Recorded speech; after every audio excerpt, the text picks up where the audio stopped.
ராதே கிருஷ்ணா. ஆச்சரியமான ஒரு ஆலமரம் இது. இந்த இடத்துக்கு பேர் ஜோதிசர். இந்த ஆலமரம் ரொம்ப விசேஷமாக இருக்குது பார்த்தேளா. பெரிய சாட்சி இந்த ஆலமரம். 5000 வருஷத்துக்கு மேலே சாட்சியாக நிற்கிறார். எதுக்கு தெரியுமா? பகவத்கீதா.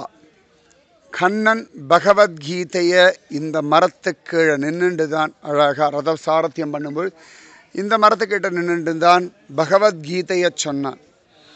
மகாபாரத யுத்த ஆரம்ப நாள் அன்னைக்கு அர்ஜுனனுக்கு மனசில் குழப்பம் வந்து, கிருஷ்ணா யுத்தத்தில் பங்கெடுத்துருக்கவா எல்லாரையும் நான் பார்க்கணும், அந்த இடத்துல நிறுத்தி வை அப்படின்னு சொல்ல, சேனையோர் உபயோர் மத்தியே கண்ணன் ரதத்தை ஸ்தாபிதம் பண்ண இடம் இதுதான். இந்த இடத்துல தான் அர்ஜுனன் பயந்து நடுங்கி கண்ணன் காலில் விழுந்த ஒரு இடம்.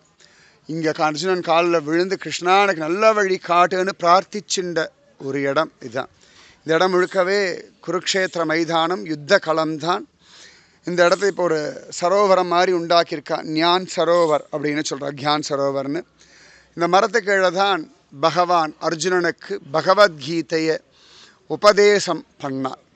எதை பற்றியும் கவலைப்படாத, நான் இருக்கேன், யோகத்தையும் க்ஷேமத்தையும் நான் நடத்துவேன்னு கண்ணன் சொன்ன இடத்துக்கு விஷயத்துக்கு சாட்சி இந்த ஆலமரம்.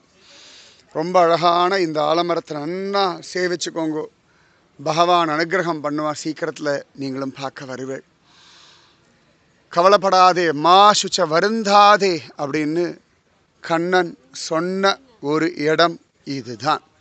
சரணாகதி பண்ணு, உன் வாழ்க்கையை நான் நடத்துகிறேன்னு கண்ணன் கேரண்டி கொடுத்த இடம் இதுதான்.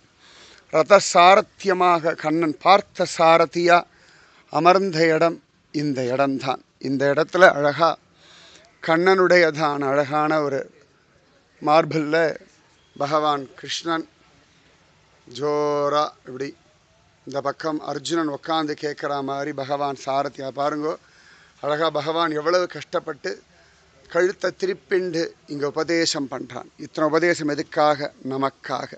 சீக்கிரத்தில் பகவான் உங்களை அழைச்சிட்டு வந்து இந்த பகவத்கீதா உபதேசம் நடந்த இடத்தை காட்டி கொடுக்கட்டும். ராதே கிருஷ்ணா.